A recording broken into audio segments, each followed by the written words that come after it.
People. So listening, pay attention. Oh, yeah. You're looking for capitals.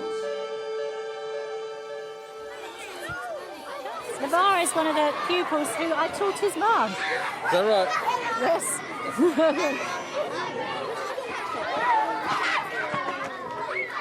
Jackie de Saules first did playground duty at Howard Primary School in Croydon 25 years ago as a supply teacher. Now teaching those children's children, Jackie has recently won the London Primary Teacher of the Year award, and John Bayley has made a date to meet her. I was nominated by some ex-pupils. Were you?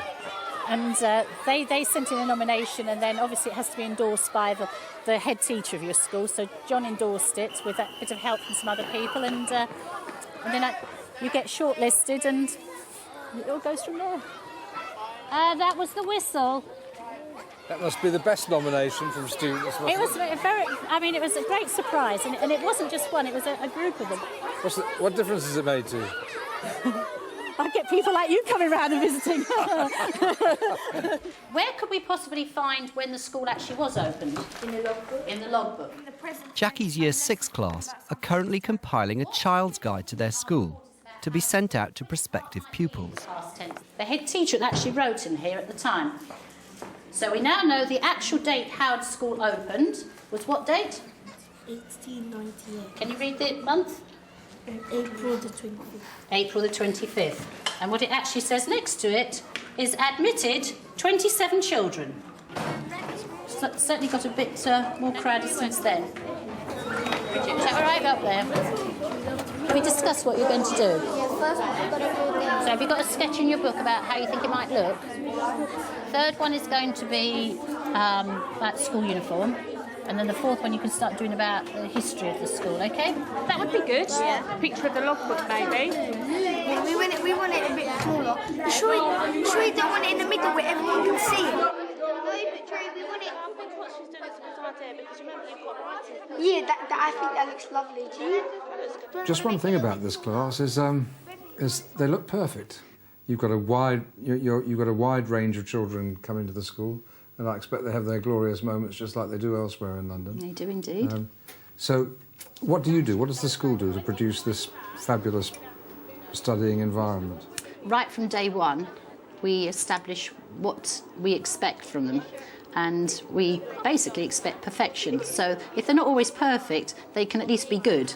We set them the standards and we set what our expectations are, and we have this within the Howard School policy is that every child has a right to learn and the teachers have a right to teach. You sure you check? Yeah. Check it is the third. It was light blue will be like shit.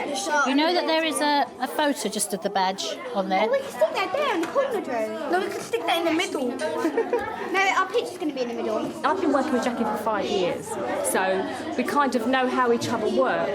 We sort of feed off of each other. I can see that she's dead charismatic in the class. Oh, definitely. How does she do it? What is it? I think she's a one-off, to be honest with you. They love being taught by her. She makes the lessons so interesting. And she takes them very seriously, doesn't she? Yes, she does. I think she's found that fine line between... She's got a sense of humour and she'll have a joke with the children, but she knows how to control them, really. Right, can you listen, please? The first thing is make sure you have saved what you have done. If you log off and then Mrs. Holdaway is going to put it so that we can have a chance to see what everybody's done on the big screen. Drew, who are you working with? Bethany. Let's go to Bethany first, because Drew likes the way his name comes in. Falling down. Well done. One of the big gripes these days is that it's the central direction of education. You know, Ofsted, the national curriculum, literacy hour, numeracy hour. Well, I'm very lucky because I'm not restricted to timetables in the sense that I have to do an hour of this, an hour of that. Obviously, I make sure I cover all the things that the national curriculum requires me to, and teaching Year 6, you know if you've done that by the SATS results. But on a day-to-day basis, I'm allowed to be as free in my teaching as I want to be. That's a very good start. Well done. And the children respond well to that freedom. In a mixed ability school, where over a quarter of the pupils have English as an additional language, Jackie's class was in the top 5% nationally in last year's SATs. Real learning happens like when you go out on trips and things like that, and first-hand observation, first-hand evidence, that's maybe being cut out somewhat by the focus on, you know, especially the numeracy, literacy, science. I mean, we try our best to still have a broad and balanced curriculum, but sometimes it's not always easy. Lunchtime, a moment for reflection. But with her keen band of helpers, lunchtimes in Jackie's classroom are seldom restful. Bring them over here, what you've got. These smaller ones, OK? Don't worry about that one, don't worry about that one, but all the ones that are sort of, they can be thrown away, OK? There's 10 minutes left for the lunch break. As the late, great Frankie Howard would say, you're at it all the time. Short lunch breaks, preparation, paying attention to children all the time. Is that how you have to do it? We work on the basis that we're one big team in this classroom, and so if I'm prepared to give up some of my time, they'll be prepared to give up some of their time, so if they need additional help with work or learning, then that's how we view it. Do you work in the evenings as well? I do. Until when? Go on, be on. Tell the truth. Certainly around up to about midnight. Right, what I would like you to have out in front of you first is the work that you took home to do with the cans and also the bread. Now, I've already had conversations with some people. They found it a bit difficult, but I think if we go back over Jackie embarks on an afternoon of science, revisiting last week's topic before tackling today's. Actually, the answers were quite repetitive. If you just could remember what microbes like in order to survive. What's the first thing we learnt about microorganisms? What can you say about microorganisms? What's the first thing that comes into your mind? Very tiny. Very, very tiny. Microscopic. Thank you, Javier. They don't like extremely hot places. They don't like extremely hot places. So what could we say, Jennifer, what could we say that they do like? Not too wet, but... Not too wet, not too dry. They live in warm and damp places, but they also live in the air. Right, so you've actually said 3 things that they like there. Are you able to sort that out in your brain and work out what it is you've said? 2 things crossed my mind. One was just the idea of overlearning. That cycle of what happens to bacteria. You really went at hammer and tongs several times over. You've just answered brilliantly, but I'm not sure you're aware that you've answered brilliantly. They like heat, but not too... They like heat, but not too hot. Right, so what was the word you used? They like it to be warm. I think there's sometimes a misunderstanding that just because you've done something with a class, they've learnt it.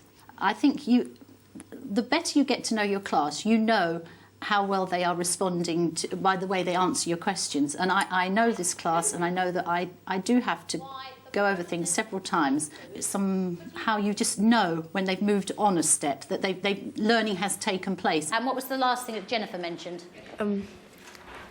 Damp. And dampness. And I think, and now, because when I was doing my homework, I thought, well, why would they not be able to live in a sealed up jar or a can? But then I realised it's because there's no air, and if they don't have air, they can't live in there. See how easy it is when you just think. So, OK, we've talked about microorganisms. They're very, very tiny. They're microscopic. You need what to see them? Microscope to see them. One of the things I do focus on is the key vocabulary in any subject.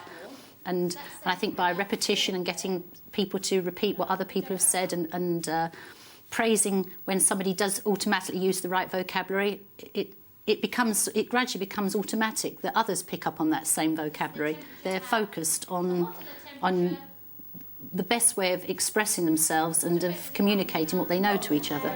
The higher the quantity of mould. Very well, very precise. The higher the quantity of mould. Anybody else have anything that they answered? Go on, have a go. The greater rate of mould. The greater the amount of mould. Good, well done. You held the floor there for the best part of 35 minutes. I thought, look out, she's going to lose them. But you didn't. Why didn't you? I try and get it so that they never sit there thinking, oh, well, she's talking over to that table and you know, it won't be us. It could be anyone at any time. And I try and differentiate the questions so that there might be an easy question, something then one that needs a sort of higher order thinking skills. No air. Excellent. Everybody feels that there's an opportunity when they'll be able to take part to answer a question. Because I think the most important thing that making everybody feel that they can be successful in answering a question. Excellent. Give him a clap. At last confident that the class understands the likes and dislikes of microbes, it's time to move on. This is what? Solid, liquid or gas? Solid. Right. What about toothpaste? I'm just asking you. Right, talk to the person next to you and just see, why do you think it's a solid, liquid, gas? Yeah, both can change, both shape and volume changes, and what else is a liquid? So it must be. For me, I need to feel clear in my mind that I know what I'm going to teach without having to sort of keep referring back to books or whatever. So basically it's like learning a script each day. But I'm always open, if the learning goes off in a different direction, I'm always open to following that and then try and bring it back to what I wanted to get as the learning objective that day. Nobody wants to argue their point for gas. Drew, did you want to argue on behalf of a liquid? A solid is something hard that can't change shape, and a toothpaste can change shape. Even though it's thick, it's still a little bit runny. Tell me again. You stepped till about midnight preparing all this. Just tell me what happens to your social life. In what respect? Are you asking me out? Television and all that. Probably inappropriate, I dare say. I mean... But if I did, I wouldn't get a date from Monday through Friday, would I? Obviously for special occasions, one's prepared to... I know what I'm going to be teaching in a week and I know what needs to be marked straight away, but there are certain things that you can leave for a couple of days. So if you're well planned, I think, not just in what you're doing in school, but also in your social life, you can have a decent life. Have children changed much over the last 25 years? I think they've probably become more worldly. Children are children, aren't they? Although some of the public opinion is that education has got easier, I think some of the things they're having to learn now are certainly far beyond what I had to learn. Homework tonight. How are we going to separate the sand and the sugar? And in fact, some of the parents now with some of the homework are coming to say, this is hard. And I said, well, yeah, this is what's expected of them. And so I think it's quite an eye-opener for some of the parents to see what is expected of children by the time they're in Year 6. Thank you very much for this, Sans. Right, you want me to help write it down? Yeah. That was great. That was absolutely Bye. brilliant. Bye. Bye. Bye, Lauren. Bye.